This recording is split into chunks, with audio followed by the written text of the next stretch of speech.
Now it's a big week before an extended break. 2 home games next. Preston are the visitors on Wednesday. We're going to have an extra midweek pod on Thursday just to review that game. But right now, I'm pleased to say that joining us is Ollie Hargreaves from the Butter Pie podcast to help us preview the game. Ollie, the first question's got to be the podcast and the name. How did that come about?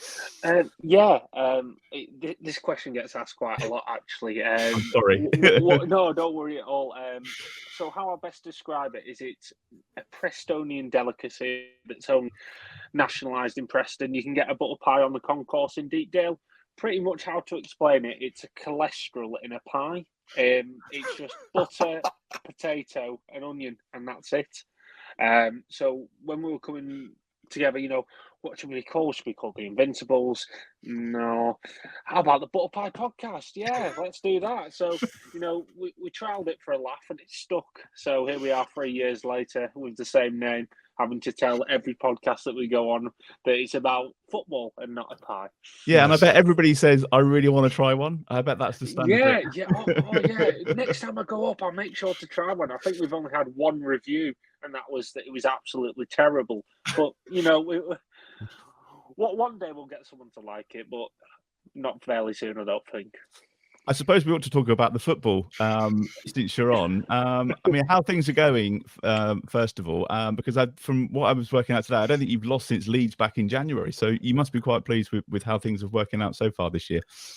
Yeah, it's been a bit of a roller coaster season. I mean, I say that every season about Preston North End. We go on ups and downs like no tomorrow. Going up to the Leeds game, the run we were on, 5 wins in 23, was abysmal form. It's relegation form. And then, the past 7 or 8 games have been absolutely fantastic. Even picking up a point in a 0-0 draw against Hull yesterday, I thought we were absolutely fantastic on the front foot against, Hull, who are probably going to be thereabouts for the playoffs. So, it seems that under scrutiny, probably, Ryan Lowe somehow finds a way to be able to keep his job by finding the solution to how we're playing, because beforehand it was a bit, player roulette, but he's found his 11 after the January window, which is very much needed, and we're properly playing football, which is really good to see. Some of the football we were playing on yesterday, balls into feet. I've not seen North End play that in so long since Alex Neil. I'm so used to it lumping it all the way up to the big dog up top and him, probably hitting him in the back of the head and flicking it down. So, it's great to see. We've got a couple of abroad foreign players as well, which is, if North End signed anyone who was from abroad, they'd be coming from the League of Ireland come, 5 years ago. But, it's nice to broaden our horizons. And, yeah, it's nice to watch some good football at Preston, finally. And what's the style of football with Ryan Lowe? Because obviously it's getting the results at the moment. Yeah, so it's a bit mixed match. The style that we're starting to play is we've got our most influential player playing in the 10 called Mads Frocke Jensen, who loves the ball into his feet, and we've kind of started to build that around him. We notoriously play 3 at the back, 3 centre halves and 2 wing backs. So it's quite defensively driven. We try to not so be possession based, but when we come up against possession based sides like yourselves, you may have seen us against Coventry as well, who are they try to get on the ball as much as possible. We try and nitpick and then obviously get our chances by going on the counter attack. With obviously the speed of Liam Miller, who's on loan from Basel. We've got Mads in the 10. We've got Emil Rees. So we're one of those teams that are probably awful to play against, because we're going to sit in a low block and then try to counter attack you at any given point that we get.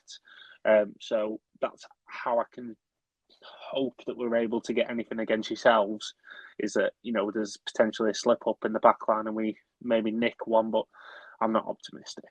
Does that worry you, Glen? Talk about the low block and preying on the opportunities. And before Flynn Downs got back, I was worried about teams that did that and hit us on the counter attack, because we were very, very vulnerable to that. And then obviously recently teams have had success against us by kind of pressing us high and swarming all over the midfield, and that's really sort of like gave us problems and stifled us, and we lost a couple of games off the back of that. So yeah, it'll be interesting to see how that one goes. To be honest, I'd prefer to play against a team that's sitting a low block. I notice you play a back three.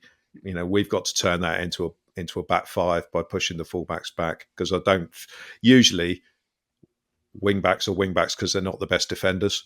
So if you can force them back towards their own goal, they don't tend to want to go there. So that is certainly something we should be looking at. And then it's down to our midfield to sort of like pick the passes through. But it's obviously when teams set up like that against you, you've got to be patient. And even if it's 0-0 at half time, you've just got to keep doing the things that you're doing, and trust that you'll eventually find your way through. And as we discussed earlier, we do sort of score a lot of late goals when teams get tired. So yeah, it'll be an interesting sort of contrast in styles, and we just got to hope it's not one of those games where we have 80% possession and end up losing 2-0, which is what happens on a bad day when you're playing against that. I mean, I remember the game against Preston earlier on. They weren't shy at leaving a foot in as well. So the refereeing of this game is going to be interesting. I mean, the last game against them, we were obviously very fortunate to get a point out of that at the end. Mm-hmm. With the goalkeeper header, possibly. So yeah, but we're a better side than we were last time around when we played them. And but we've lost the last two home games, so it depends what Saints team turns up. But I'm hopeful that we are back more to the lineup that we had in the 25 game run, or whatever it was, 22 game run that we had. So yeah, looking forward to it. But yeah, it could be a game to be patient. It's going to be different, Steve, to that game back in October, the 2-1 that Glen's talking about, that last-minute own goal to rescue the point. It was when we were going through that phase of just being terrible after the break. Do you remember? Yeah, and also we made, because that was another midweek game, and we made, I think, six or seven changes from the Saturday. I think that was one of the first times as well, wasn't it, Steve? They hadn't really made any changes up to that point. Yeah, and we just looked really disjointed. Got a really good goal from Walker Peters, but other than that, didn't really create a whole lot. It was a bitty game, and then we shipped two stupid goals in the space of a couple of minutes, and then we're chasing it, and we basically throw on all the people we'd left out from the Saturday. Still didn't create a huge amount, but at least put a lot of pressure on. And I mean, when you've got a corner in the last minute, if you get the delivery right, then anything can happen. And for once, we did get the delivery right, and Bazunu caused enough chaos to force Ched Evans to stick it in the back of his own net, which was obviously very satisfying. But it was a point we barely deserved, but I mean, it's one of those where you take it and you get the hell out of there. I'd like to think this week's going to be different. As Glen said, we're a different side now.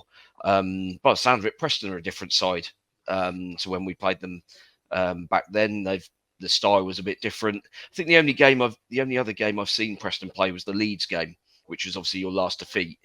And I was utterly infuriated watching that when Ryan Lowe made a triple sub with about 15 minutes to go. You were completely comfortable in the game with the 11 that were on the pitch, and you basically took all of your attackers off and brought on defensive-minded players and thought, right, we're just going to stick everything behind the ball. And that's exactly the way Leeds want teams to play against them, because Leeds can then just camp and just beat you with just sort of repetitiveness. They'll always find a way. And yeah, that was very annoying. But it sounds as if he's probably taken the criticism from that on board and has changed things and got them going in the right direction again. Ollie's nodding. So yeah. I just love the fact that you said you were totally frustrated. Just having watched one game of North End, and here I am after 16 years of this. Totally awful. Yeah, I mean, the Leeds game, he was under total scrutiny, and the fact that, I think anything that he did at that stage where we're in the form, if he if we kept the attacking players on to try and, we were totally comfortable and they get leggy and we end up conceding, it's going to be on Ryan Lowe. And then if he, made the changes, made us more defensively sound and it worked, he's a hero. But if it doesn't work, it's his fault again. So I think it was in that stage where he couldn't win. To be fair, he still chucks defensive players on at the end, which is highly infuriating because it means that we're going to just shove everyone behind the ball. But more times out of 10 at the moment, in this run, it's been working. So fingers crossed that doesn't change anything. Another thing I'd mention as well is regarding the low block. What I noticed on Saturday is Hull start are trying to play out from the back. They're very heavily, they don't kick long from goal kicks. And we surrounded their goalkeeper heavily. Now, I'm not too sure if we're going to do that with Bazunu, because he's probably better with the ball at the feet than Allsop.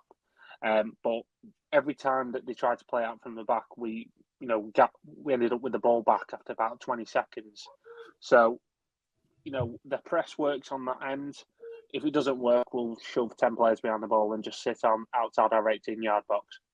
We're going to have to be brave. That's what I'm reading into this. Alfie, I mean, it's a 3-game week, then it's a 20-day break because of the Cup game or Leicester's Cup game and that one being rearranged. Do you think we kind of just throw everything at these 2 home games because we need to take that momentum into the break? Yeah, look, you've got to win all of them, obviously. The thing that Russell Martin has said a couple of times in the build-up to this week has been just about leaving it in a good place. And like you say, they're going to have some decent recovery time that's been much needed after what will it have been, like 10 or 11 games in a month. But they need to win these games. They need to be in a good place. They need to go into that break knowing that there's actually a chance they can catch them and that, they're not out of it. And I think they're in a good place to do that at the moment. The one thing I wanted to sort of point out is that we're talking about sort of Preston playing a low block and sitting loads of men behind the ball, but you have actually scored 2 goals in 7 of your last 10 championship games, 2 goals or more. So they've obviously got a threat, and we saw from the game at Deepdale that there's going to be a threat there. But yeah, have to win every game at the moment. That nothing's changed with that, and obviously all 3 of the other teams are going to play on Tuesday night. So by the time you go into Wednesday, it could be a case that you can move within 5 points of Leicester, or move within 2 points of Ipswich or whatever. So yeah, it's going to be interesting. I'll be watching the games on Tuesday, obviously. So will the team, and then we'll see where we are. And your aspirations for the rest of the season, Ollie? I mean, anybody from sort of 5th to 9th could probably get the playoffs at the moment. So it's going to be an interesting sort of run-in for the teams in the top 10. What would you be happy with? I mean, the dream is the playoffs, isn't it? The dream is to nip into that 6th place. And if you're in the playoffs, it's 3 games. It's a 3-game season where anything can go. But for me, ultimately, as a North End fan, I'll try not to get dragged into any positivity. And anything positive off a negative outset is always good. So I'm going to continue to just look conservatively at it and think, probably a top half finish, maybe 8th or 9th, I'd expect North End to be at. But, the way that we're going on, anything can happen, and fingers crossed it continues. Final question from me, Ollie. Do you know about Russell Martin and Ryan Lowe's relationship and how well they get on or don't get on? Has he said anything about that? Yeah, that was fun when he was at Swansea. That nice little bust up when he tried to deck Joe Allen. Actually, two quite hot-headed managers when it doesn't end up going their way, I believe. So it could be a fiery encounter, especially if North End decide to leave a couple on, like Glen said. We do like to be heavy-footed sometimes, so I'm sure it might be a quite hot contest, probably, including the managers on the sideline. Okay, I'm going to ask you for a score prediction in just a minute, Ollie. Alfie, do you think we'll see Carl Walker-Peters coming back? I know there was sort of a brief update on his injury this week. Yeah, the message from Russell Martin was that he'll hopefully be back for one of the 2 games or both. Russell Martin has always been somebody who has said, he's close. He's close. I mean, Flynn Downs was close for 2 weeks before he finally made an appearance. So I would definitely bet against Carl Walker-Peters being back on Wednesday. Hopefully he'll be there for Saturday against Sunderland. But yeah, I think I'd be surprised by that. All right, let's get some score predictions. Glenn, I'm going to come to you first this week. I've just remembered something from the first game. We had Mason Holgate playing.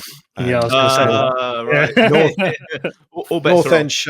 Right. North End shoved on a guy. I might have got his name wrong. Osmajic. They shoved him on at half time, and he picked a fight with Holgate, and Holgate reacted because he's an idiot And on the back of that chaos, we let in the 2 goals that we were talking about earlier. So I'm hoping that because we haven't got Mason Holgate anymore, and we're a bit more savvy at the back and not quite so reckless, that we managed to stop North End hurting us on the break or otherwise.